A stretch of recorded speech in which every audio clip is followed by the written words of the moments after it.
तो last class में हमने आपको एथिल अल्कोहल से संबंधित कुछ बातें बताई थी, जैसे परिशुद्ध अल्कोहल, परिशोधित स्पिरिट, है ना। स्पिरिट क्या होता है, शराब क्या होता है ना, इनका यूज कहाँ कर लेते हैं और क्यों करते हैं, विकृत स्पिरिट क्या है, इन सब के बारे में हमने आपको बताया था। तो बच्चों बिंदु तो खत्म हो गया, लेकिन एक बात और आपको मैं बताना चाहूँगा कि अगर हम अल्कोहल का अधिक समय तक लगातार सेवन करेंगे तो सेवन करने से क्या होगा, स्वास्थ्य संबंधी कुछ समस्याएं उत्पन्न होने लगेंगी। क्या होंगे, कुछ स्वास्थ्य संबंधी कुछ समस्याएं उत्पन्न होने लगेंगी। उन समस्याओं में हम कह सकते हैं कि उपापचय, उन समस्याओं में सबसे पहली समस्या क्या है, मेटाबॉलिक प्रॉब्लम, उपापचय समस्या। कौन सी समस्या, उपापचय समस्याएं आपको होने लगेंगी। और उपापचय समस्याओं में ऐसा होता है कि इस प्रक्रिया में जब समस्या होगी तो ये प्रॉब्लम बहुत ही धीमे धीमे क्रिएट होगी। क्या होगी, बहुत ही धीमे धीमे होगी और ये केंद्रिका तंत्र को क्या कर देगी, कमजोर कर देगी। क्या कर देगी, केंद्रिका तंत्र को कमजोर कर देगी और इतना कमजोर करेगी कि समन्वय की कमी। समन्वय का मतलब जानते हो, है तालमेल। समन्वय का मतलब क्या होता है, तालमेल कह सकते हैं, सामंजस्य कह सकते हैं। तो समन्वय में क्या आ जाएगी, कमी आ जाएगी। ठीक है, देखो बच्चों मैं कुछ चीजें पढ़ के ही बताता हूँ जो कि आपके किताब में भी लिखी हुई हैं। क्या, जब अधिक मात्रा में अल्कोहल का सेवन किया जाता है तो इससे उपापचय समस्या धीमे धीमे क्रिएट होने लगती हैं तथा केंद्रिका तंत्र का तंत्र कमजोर हो जाता है। इसके फलस्वरूप समन्वय की कमी, मानसिक दुविधा, अनिद्रा रोग, सामान्य अंतर्बोध का कम हो जाना एवं भाव शून्यता आती है। बच्चों हमने आपको बताया क्या क्या प्रॉब्लम आ रही है, समन्वय की कमी आती है, ठीक है ना, मानसिक दुविधा, आप कुछ समझ ही नहीं पाते हैं, आप कोई निर्णय ही नहीं ले पा रहे हैं इन समस्याओं में। और खास तौर से मुख्य समस्या अनिद्रा रोग, मतलब आपको नींद ही नहीं आएगी, नींद आएगी नहीं, ये रोग सबसे ज्यादा उत्पन्न हो जाते हैं, ऐसे लक्षण दिखने लगते हैं। यद्यपि व्यक्ति राहत महसूस करता है किंतु उसे पता नहीं चलता है कि उसके सोचने समझने की क्षमता एवं मांसपेशी बुरी तरह से प्रभावित हुए हैं। मतलब जब वह पीता है उसे लगता है कि स्वर्ग मिल गया, उसे लगता है बहुत ही अच्छा महसूस हो रहा है। रियल में वैसा होता नहीं है, बल्कि उसके साथ होता क्या, मैंने अभी बोला, सोचने में, समझने की क्षमता में और मांसपेशियों में उसके साथ इतना बुरा हाल हो चुका होता है कि उसे उस बात का पता भी नहीं चलता है। ठीक है ना, इसीलिए इसको रोकने के लिए अल्कोहल में क्या मिला देते हैं, थोड़ी सी मात्रा मेथेनॉल की मिला देते हैं और एथेनॉल को विकृत कर देते हैं और इसी को कहा जाता है विकृत। ठीक है ना, तो ध्यान रखें मेथेनॉल को क्यों मिलाया गया था, उसका रीजन था कि शराब यानी कि अल्कोहल का जो सेवन है अधिक मात्रा में होता है, उसका सेवन कम से कम किया जाए। बोलो बात समझ में आ गई। आज बच्चों हमारा नया टॉपिक है क्या, एसिटिक अम्ल। कौन सा टॉपिक है बच्चों, एसिटिक अम्ल। कौन सा अम्ल, एसिटिक अम्ल। निकालेंगे एसिटिक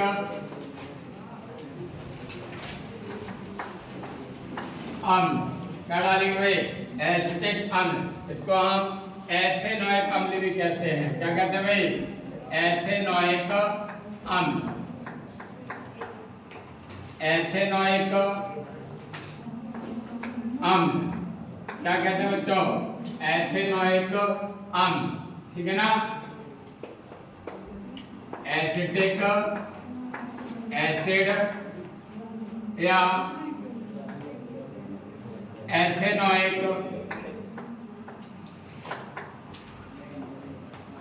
एसिड।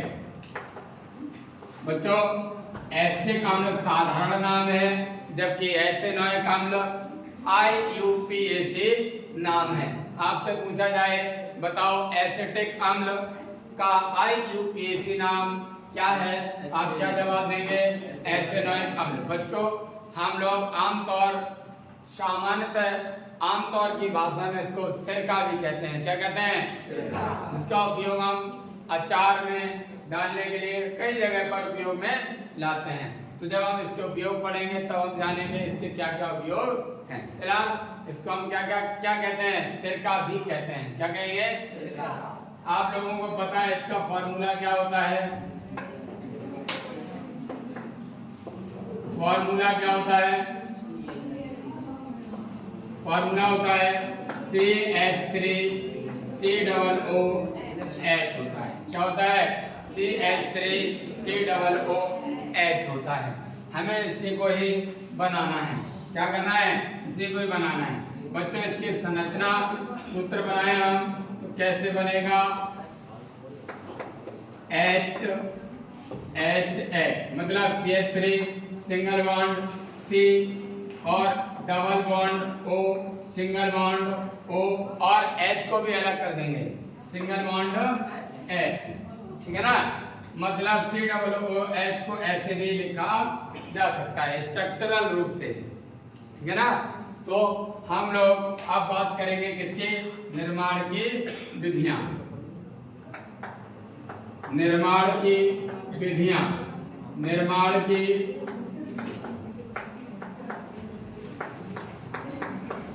विधियां इतना लिखें, फिर हम लोग हेडिंग डालेंगे निर्माण की विधियां। और इनमें नंबर 1 कौन सा है बच्चों? Ethyl alcohol. किससे? एथिल एल्कोहल से।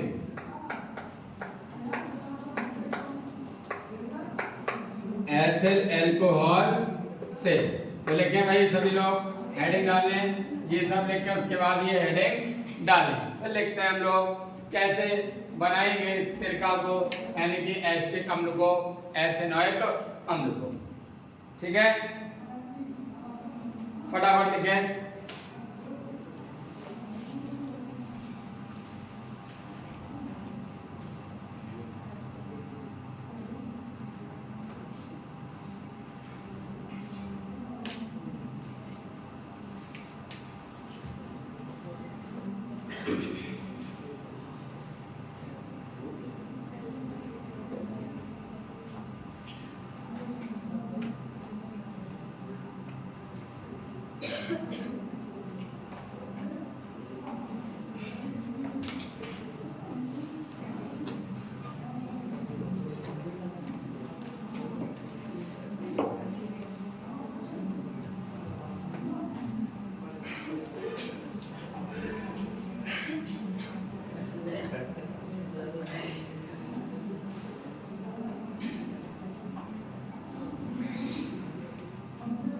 लिख लिया है बच्चों?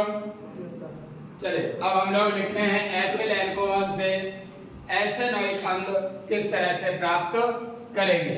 बच्चों आपको पता होना चाहिए एथिल अल्कोहल का फार्मूला क्या होता है? CH3C। अभी तो टॉपिक पढ़ा है ना, CH3। बोलो बोलो, अरे नहीं बोल पा रहे हो? CH3CH2OH या C2H5OH कह सकते हैं। ये किसका फार्मूला भाई? एथिल एल्कोहल का। किसका भाई? एथिल एल्कोहल का। ठीक है, तो ध्यान दीजिएगा एथिल एल्कोहल से किस तरह से हम सिरका को बनाएंगे। देखो एथिल एल्कोहल के अम्लीय पोटेशियम डाइक्रोमेट के विलयन से ऑक्सीकरण से प्राप्त क्या किया जाता है? एथेनोइक अम्ल। ध्यान रखें एथिल एल्कोहल के अम्लीय पोटेशियम डाइक्रोमेट विलयन से एथिल सॉरी एसिटिक अम्ल को प्राप्त किया जाता है। चलो लिखते हैं, रिएक्शन बाद में समझाते हैं। लेकिन एथिल अल्कोहल के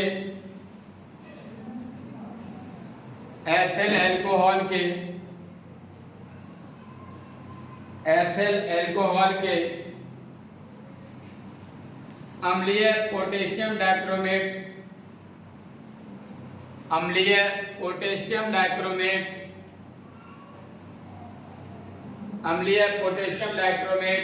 सही से लिखना भाई, अम्लीय पोटेशियम डाइक्रोमेट विलयन के ऑक्सीकरण से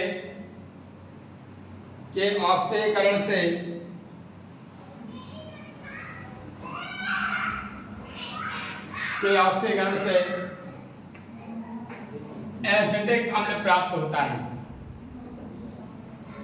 एसिटिक अम्ल प्राप्त होता है।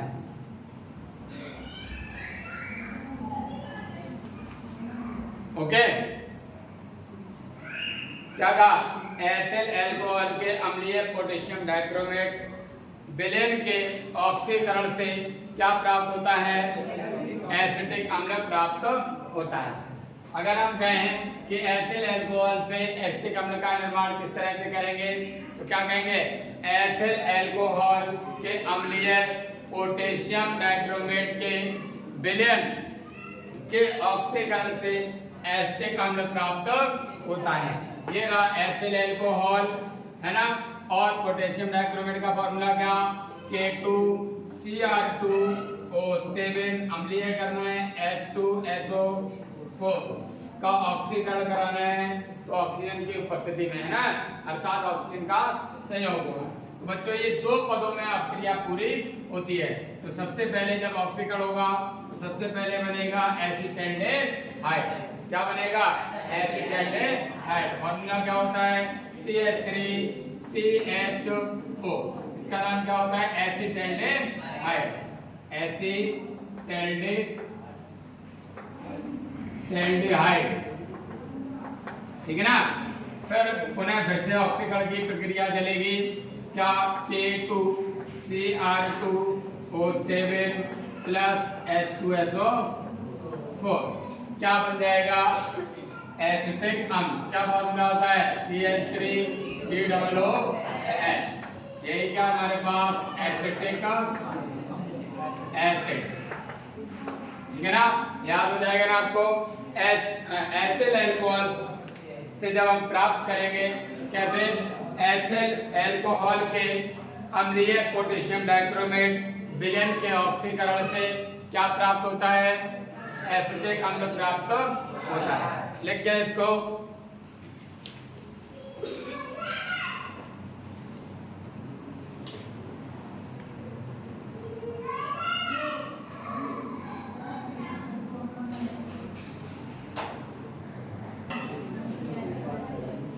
नंबर 2, दूसरे निर्माण की विधि लिखेंगे। नंबर 2 क्या है? एथिल एसीटेट से। एथिल एसीटेट से। एथिल एसीटेट से। एथिल एसीटेट से, ठीक है ना। एथिल एसीटेट से कैसे हम लोग प्राप्त करेंगे वो ध्यान दें। देखो, एथिल एसीटेट के तनु अम्ल या तनु क्षार के जल अपघटन द्वारा एसिटिक अम्ल प्राप्त होता है। क्या बोला मैंने? एथिल एसीटेट के तनु अम्ल या तनु क्षार के जल अपघटन से क्या प्राप्त होता है? एसिटिक अम्ल, ठीक है ना। तो एथिल एसीटेट का फॉर्मूला क्या? CH3COOC2H5। इसका करेंगे जल अपघटन H2O। बच्चों जब H2O से जल अपघटन करेंगे क्या बनेगा?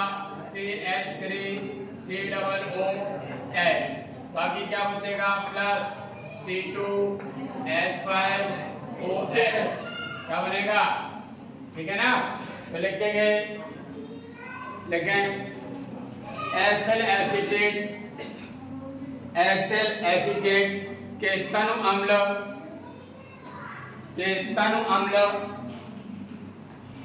एथिल एसीटेट के तनु अम्ल या तनुक्षार द्वारा जल अपघटन से तनु अम्ल या तनुक्षार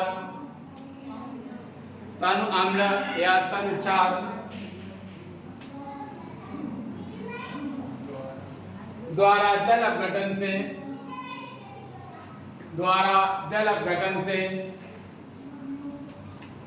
एसिटिक अम्ल प्राप्त होता है।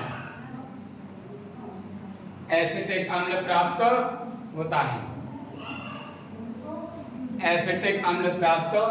होता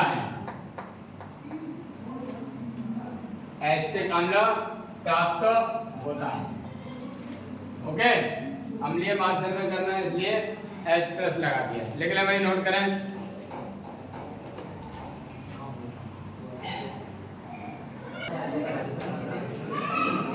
तो अगली विधि जो कि औद्योगिक निर्माण की विधि है, वैसे तो विधियां और भी हैं औद्योगिक निर्माण की, परंतु हमारे सिलेबस में जो औद्योगिक निर्माण की विधि है वह है एथिल अल्कोहल के किण्वन से। किससे? एथिल अल्कोहल के किण्वन से। जब एथिल अल्कोहल का किण्वन किया जाएगा तो हमें क्या प्राप्त होगा? एसिटिक अम्ल प्राप्त होगा। ठीक है ना? तो नंबर 3 हेडिंग डाले, एथिल अल्कोहल के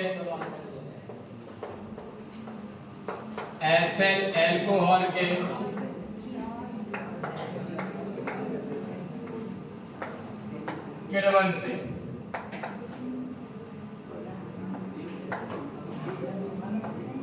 एथिल अल्कोहल के किण्वन से। ठीक है ना? इससे एथिल अल्कोहल के किण्वन से। एथिल अल्कोहल के किण्वन से।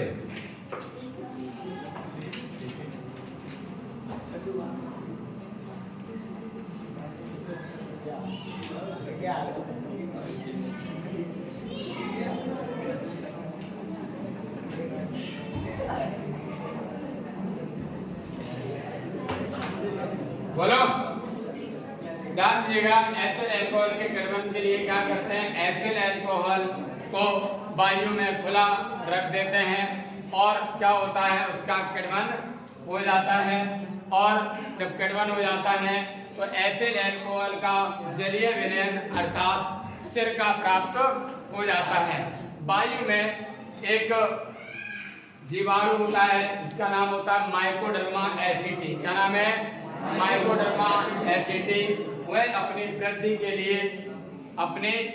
के लिए क्या करता है? किण्वन करता है और किसका निर्माण हो जाता है? सिरके का निर्माण हो जाता है। सिरका मतलब एसिटिक अम्ल का निर्माण हो जाता है। तो लिखिए इसमें एथिल अल्कोहल के जलीय विलयन को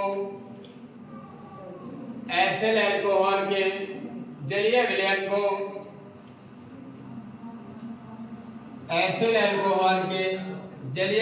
को वायु में खुला रख देने पर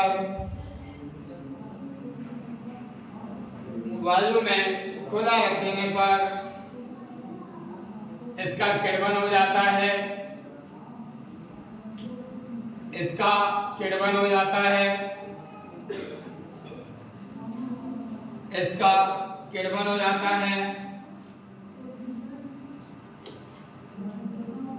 तथा एसिटिक अम्ल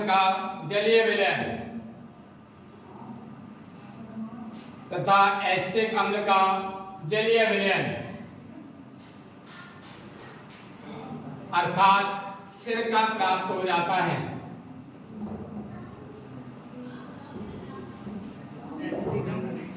हाँ, एसिटिक अम्ल का जलीय विलयन अर्थात सिरका प्राप्त हो जाता है। नई लाइन पे लिखे बच्चों, वायु में माइकोडर्मा एसिटी माइकोडर्मा एसिटी, सही से लिखना भाई, माइकोडर्मा एसिटी।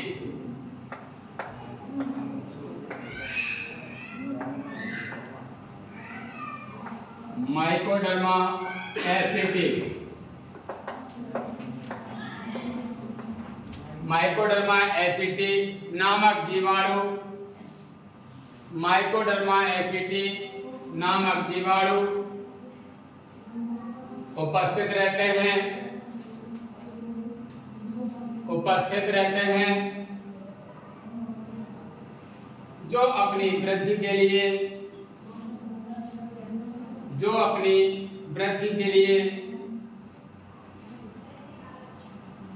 एथिल अल्कोहल के जलीय विलयन में, वृद्धि के लिए एथिल अल्कोहल के जलीय विलयन में, वृद्धि के लिए एथिल अल्कोहल के जलीय विलयन में पहुंच जाते हैं।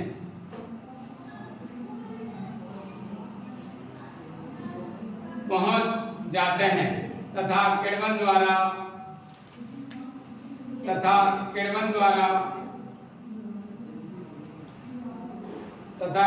द्वारा उसे सिरके में बदल देते हैं,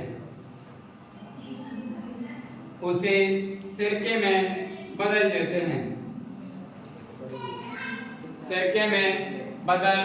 देते हैं।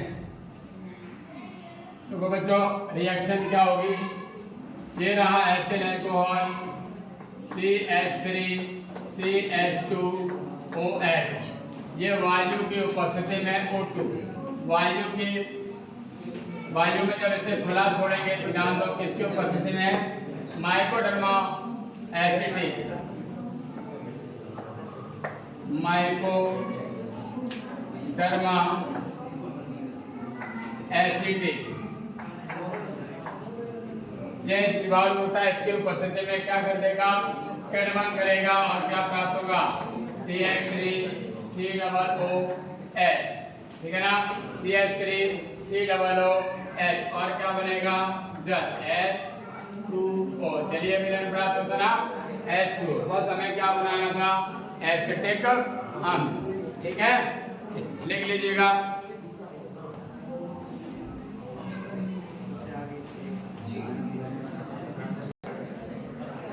अब हम लोग एन डालेंगे भौतिक गुण, क्या लिखेंगे?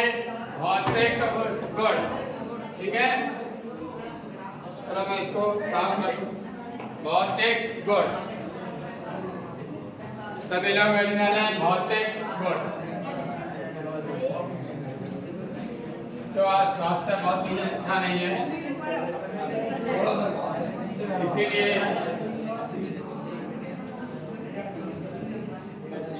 थोड़ा सा एनर्जी कम दिख रही होगी।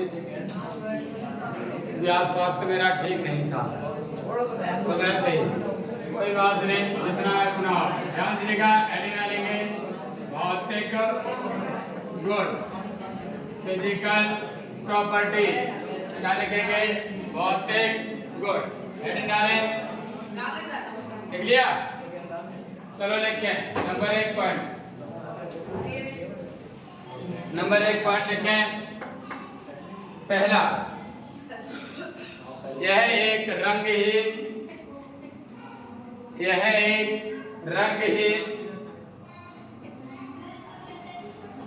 कोमा तीव्र गंध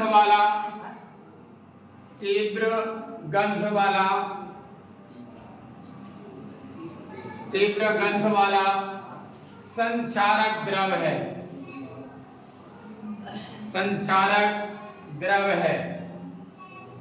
जैसा कि बच्चों अम्लों में आपको मैंने पढ़ाया था कि द्रव में कैसा गुण पाया जाता है? संचारक का गुण पाया जाता है। तो ये भी क्या है? अम्ल है, अर्थात ये संचारक प्रकृति का होगा। नंबर 2 पॉइंट लिखें। नंबर 2 देखो, सिरके के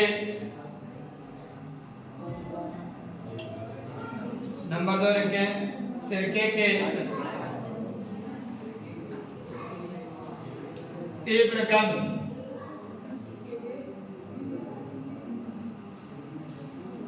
सिरके के तीव्र गंध,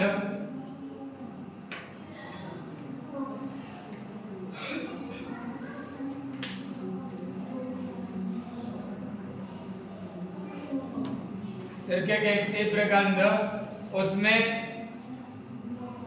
उसमें उपस्थित एसिटिक अम्ल के कारण होते हैं। तीव्र गंध उसमें उपस्थित एसिटिक अम्ल के कारण होती है।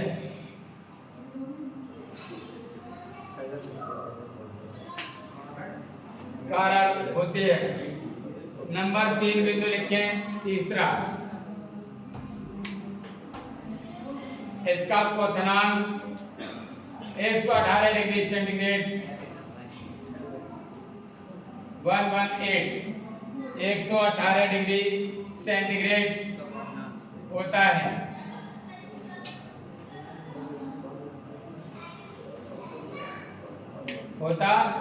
अगला पॉइंट लिखेंगे,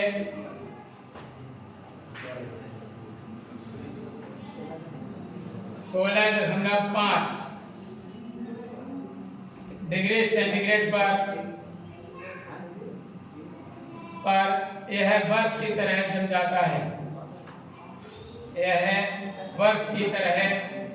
जाता है।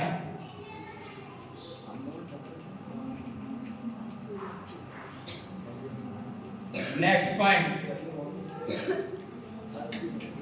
यह जल एल्कोहल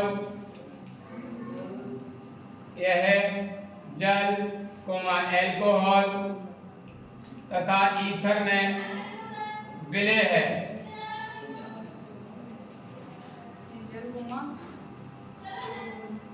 यह जल एल्कोहल तथा ईथर में विलय है। नेक्स्ट और लास्ट पॉइंट, यह जल से भारी होता है। क्या सर? ये जल से भारी होता है।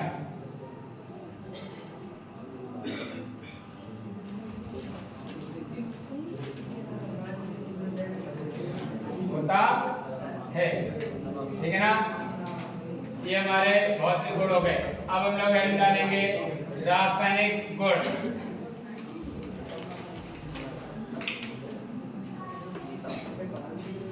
रासायनिक गुण,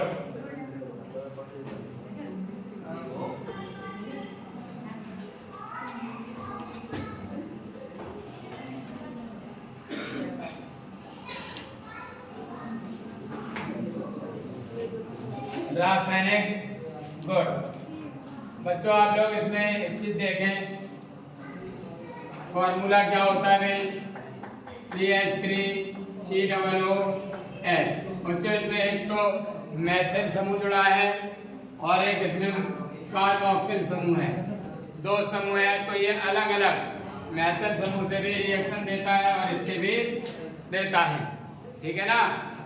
ध्यान दें, अलग अलग रिएक्शन होती हैं, तो हम लोग कौन कौन सी रिएक्शनों का अध्ययन करेंगे। उनमें नंबर 1 हेडिंग डालें सभी लोग, क्षारकों के साथ क्रिया।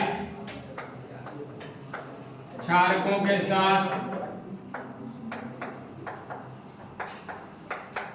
क्रिया। बच्चों ये अम्ल है, क्षारकों से जब क्रिया करेगा तो कौन सी अभिक्रिया देगा? उदासीनीकरण अभिक्रिया देगा। कौन सी अभिक्रिया देगा? उदासीनीकरण अभिक्रिया देगा, क्योंकि अम्ल तथा क्षार की परस्पर क्रिया से लवण तथा जल बनता है। इस क्रिया को उदासीनीकरण अभिक्रिया। तो यहाँ पर ये क्या है? अम्ल क्रिया किससे करा रहे हैं? क्षारकों से।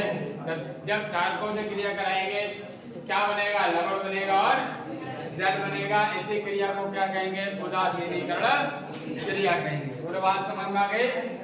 ठीक है, तो लिखते हैं। लिखे भाई सभी लोग।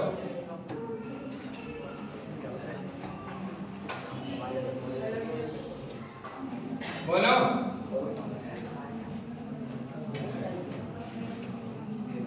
देखो ये है क्षारकों के साथ क्रिया करके यह है क्षारकों के साथ क्रिया करके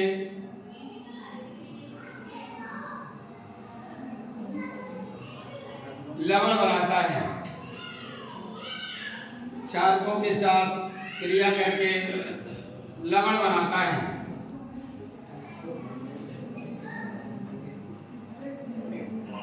लवण बनाता है।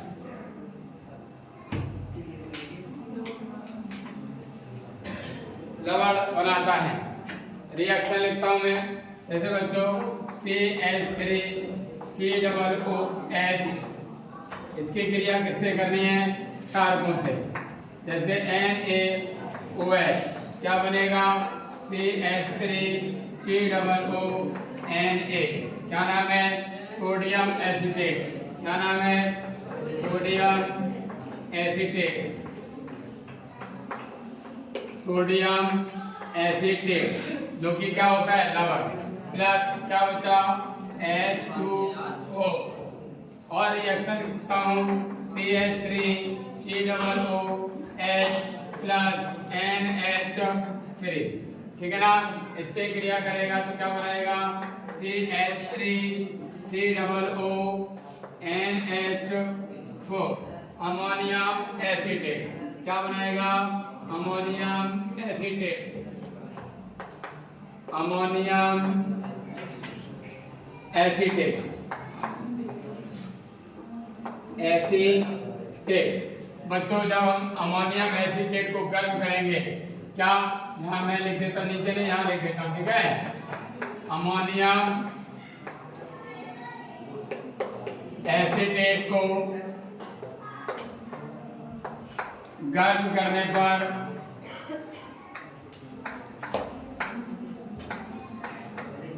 यह है एसीटेमाइड। क्या देता है भाई? एसीटेमाइड देता है। क्या देता है? एसीटेमाइड देता है। ठीक है ना? क्या देता है? एसीटेमाइड। एसीटेमाइड फॉर्मूला क्या होता है? CH3CONH2 देता है। ठीक है ना? रिएक्शन कैसे होगी? CH3COONH4 इसे क्या किया? गर्म किया। क्या लिख देंगे? गर्म करने पर। तो जो गर्म करेंगे तो क्या देगा? एसीटेमाइड। CH3CONH2 क्या बचा? H2O plus H2O। तीनों रिएक्शन नोट कर लें, लिख लें।